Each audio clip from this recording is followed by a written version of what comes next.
You wanted real talk, and this is where you'll hear it. Uninhibited by the toxic influences of cancel culture, unvarnished and unfettered, unencumbered by the censorship of traditional radio, uncontaminated by big media interests. And now, Sherman Unlimited.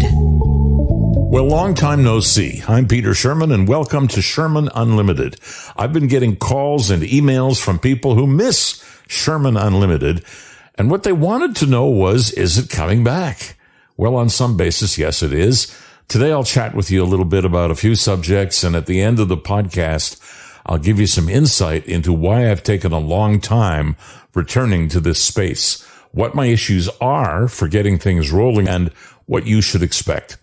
But since we last spoke, the pig in the Kremlin is still shooting babies and moms on the streets of Ukraine. The province of Ontario is in an election. Then there's been a leak from the U.S. Supreme Court, planned or not, who the fuck knows, and an echo here where lunatics, sadly that means most Canadians politically, are trying to suggest that our conservatives are like American conservatives, and what happens to them will, of course, happen to us. Ergo, if the Supreme Court down there squashes Roe v. Wade, then how long will it be before we banish women to the dark ages, take away their freedom of choice, make them relive the period of fighting for universal suffrage? Shit, we'll put them in the kitchen where they belong and free up the jobs for the working men now delivering for Uber Eats because, after all, the fairer sex stole those jobs. Of course, I am being facetious, so let's get real for a few moments. I have kids. I have a grandkid. I have a stake in the future. Right now in Canada, that stake in the future is in the hands of Justin Trudeau and Jagmeet Singh and their minions. God help us all. All of these vaccines and boosters, which I might say I supported right through to the number 3 shot, the first booster, they turned out to be useful, but less useful than expected. When they hit the market towards the end of 2020, you'd remember that, we all expected to rid ourselves of COVID-19 because that's the way it was touted. All the vaccine makers who obtained emergency approvals got them without much of a roadblock in any event being erected, and before you knew it, needles were pumping an unspecified juice into people's arms. Fantastic, we thought. Well, I had friends and family who warned me, don't go near the stuff. Take your chances on COVID. No, I said, the company that gives me a blue erection pill couldn't have ulterior motives. I trust them, so I'm a Pfizer kid. And frankly, to date, I've had no issue. Now, I don't think I've had COVID, but I could be wrong about that. I was sick a couple of days in Florida, slept it away, didn't bother to test because it was too hard to get a test kit back in January, much less getting a PCR test. So I don't really know. More recently, though, through court-ordered release, we are hearing an awful lot about unwanted effects of the vaccines. Plus, we now know a lot we didn't know about vaccinated persons getting COVID and transmitting COVID, and being vaccinated may, and I repeat, may make a case milder for you, but that's the extent of it. I don't want anything more to do with listening to what Trudeau tells me to do. I don't want anything more to do with vaccines. I don't think that Trudeau has my best interests at heart. I think he's wrecking a country I've loved. Open subject to be discussed further. Ukraine. NATO can't fight. NATO or any country can sell or give equipment and arms to Ukraine in its fight against Russia. I hope that we Canadians give them every last missile and bomb we can spare, and that they target them well. I think it's all well and good for Putin to wave his arms in the air every once in a while or sit at his long table and threaten nuclear war. Is that really what you want, you jerk off? Because, yeah, most of us would be dead. So would most of you. And the fabric that holds the world together would be torn asunder with untold suffering lasting years to decades before we could reassemble or assemble something that works. And who knows, we might like that a lot less than what we've got. The thing about the entire fiasco is the solution was so easy. Putin has the same kind of reaction to NATO as we once had to him and his proxies. It's understandable. He didn't want NATO on his western doorstep in Ukraine, which he thinks he controls anyway, because he once did. We could have easily negotiated a NATO-free Ukraine and gone about our business. I believe that anyway. I'd even have been sympathetic. I remember Kennedy in the 1962 missile crisis. He wouldn't tolerate Russian missiles in Cuba less than 100 miles from the United States. He stared the then Soviet leader down, and the American blockade came to an end. The missile sites were dismantled by the Russians, and the technology returned to the Soviet Union. Same thing with NATO on Russia's doorstep, except NATO isn't 12 countries anymore. It's more like 30 countries, with two new Russian neighbors saying they may join, Finland and Sweden. Going to invade them too, Vlad? Well, I don't think so. Sadly, the world's resources are being sapped at a time when it is least affordable, and no one wants a war except Vladimir.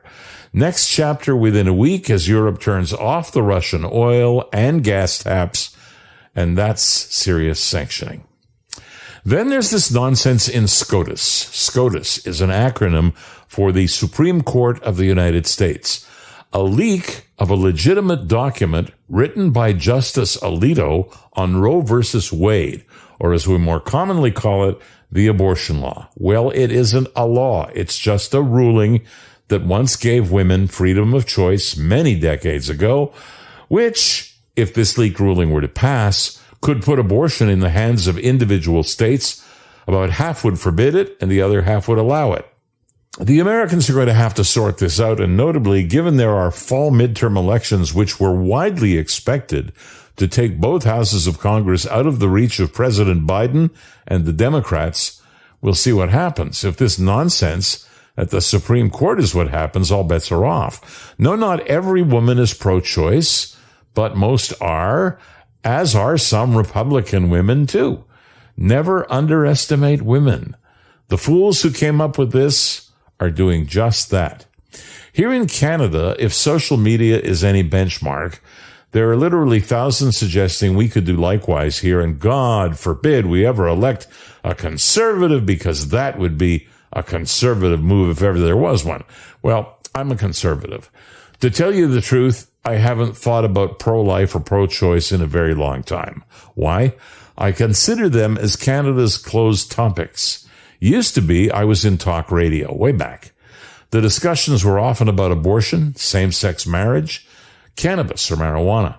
I used to say, and I still think, that we Canadians, as a broad lot, forgetting politics for a moment, are actually small L liberals.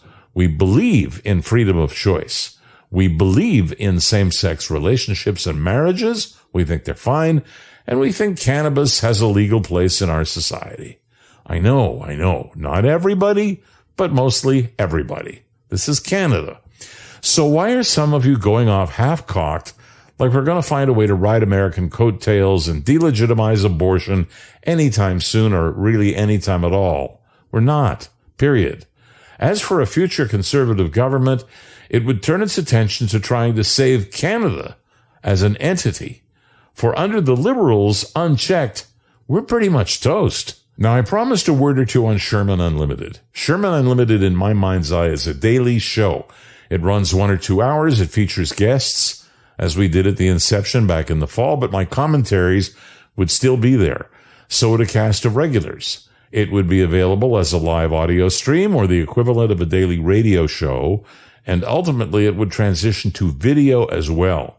So if you were not available for the now as streamed, it'd be posted so you could pick it up later in the day. That was and is the vision. I'm helped by a few friends with knowledge in this world, but mostly I go it alone. I need sponsors, I need guests, I need a cast of characters. I can assemble, I can mix, I can create editorial comment, and the podcast platforms do the rest. I'm meeting with a number of people over the next few weeks to drum up interest. If you hear this and you think you can help, hey, email me and tell me how. Peter@petersherman.com. Peter@petersherman.com. That'll get your message directly to me. Hope to hear from you. Hope to figure out how to make this thing regular, informative, entertaining, and profitable. Not too much to ask, right? I'm Peter Sherman. Sherman Unlimited. Let Peter know what's on your mind. Drop him an email. info@petersherman.com. Find future episodes wherever you find your favorite podcasts. So if you like what you've heard, tell a friend. If you really liked it, tell 3 friends. If you really hated it, tell 3 enemies. We'll talk again soon.